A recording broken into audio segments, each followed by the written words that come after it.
And this is my project, my final project for the class of Quantitative Methods and Simulation. And my project was a simulation of a battle between groups using Markov chains and the Monte Carlo method. So basically, the project was creating a program, a code that will simulate a battle in which we have a stochastic matrix on which we have probabilities, which can be given by the user or randomly created.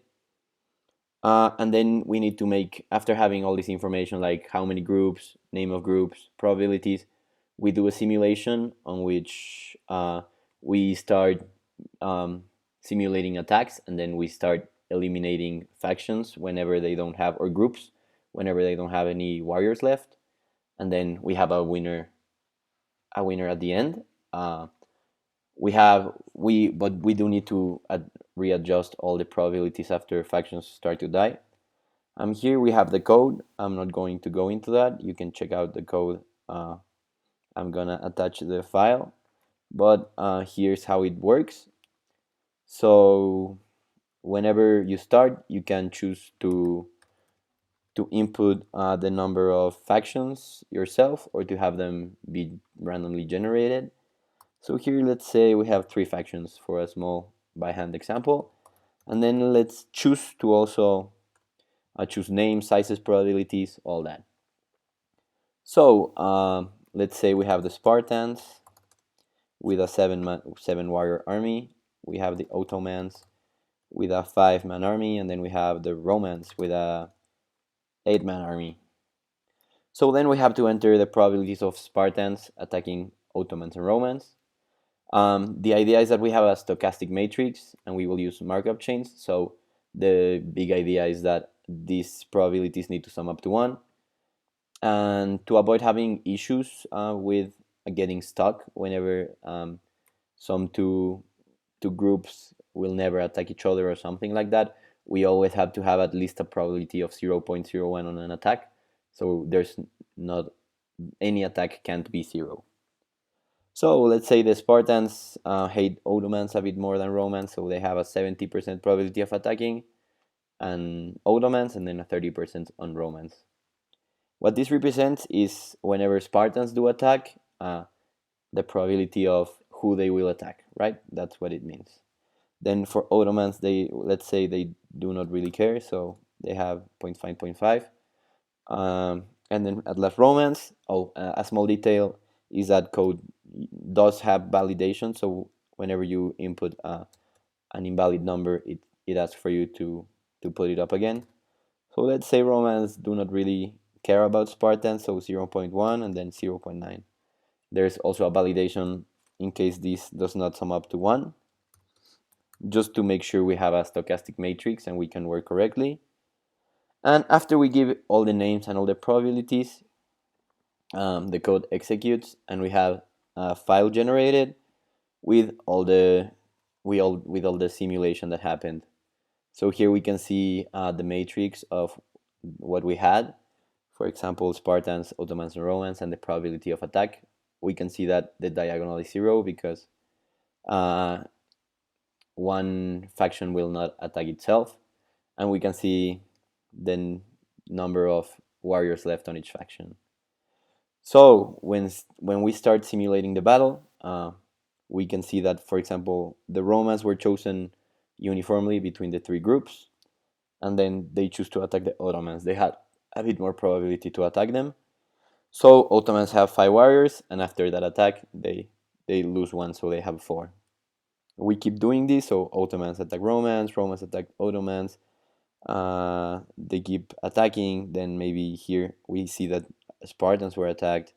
So they keep fighting until one group gets up to 0. So Ottomans do not have any warriors left. So that means Ottomans have been defeated.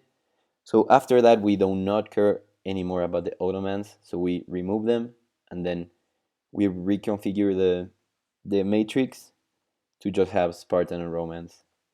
So they keep fighting, and then at the end we see that Spartans are.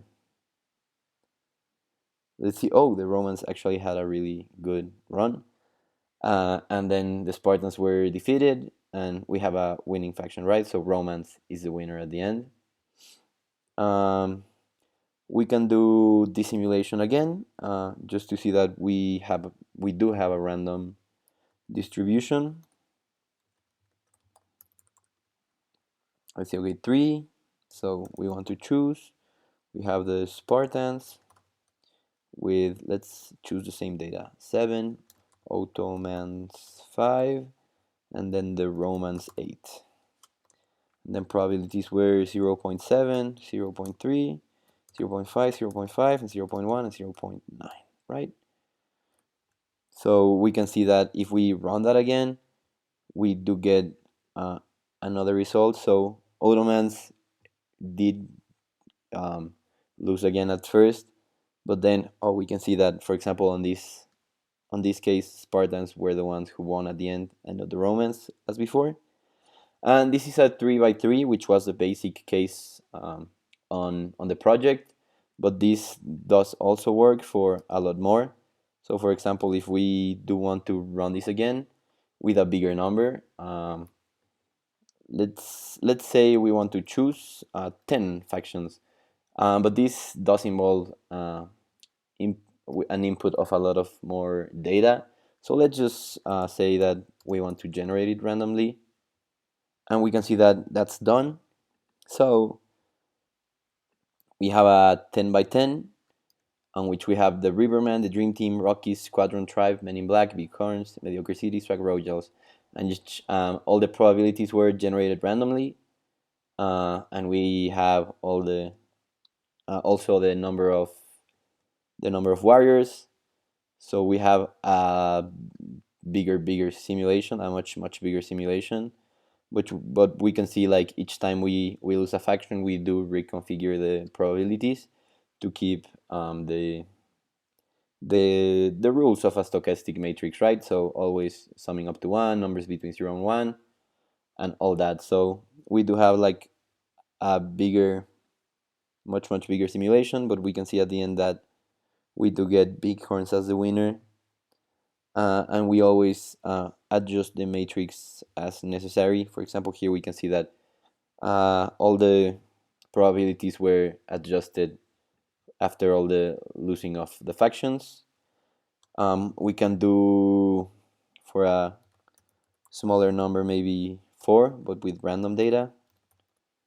We can check our simulation to see that it is adjusted. So at the start, we have that it is almost evenly distributed for the way the matrix is generated.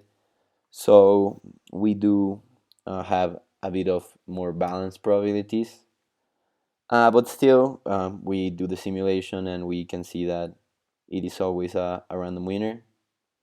It's also choosing random names from a file that I created. And this also works. I put the limit of 50 just to avoid having a really big file. We can see that even with 50 it takes a while, but it can simulate it at the end, 50 teams, 50 rows, 50 columns, always checking, simulating. We can see it's a big file, but at the end we have that nerds is the winner. So yeah, that's basically it. And that was the final project using Python and the Monte Carlo simulation and markup chains. Thanks.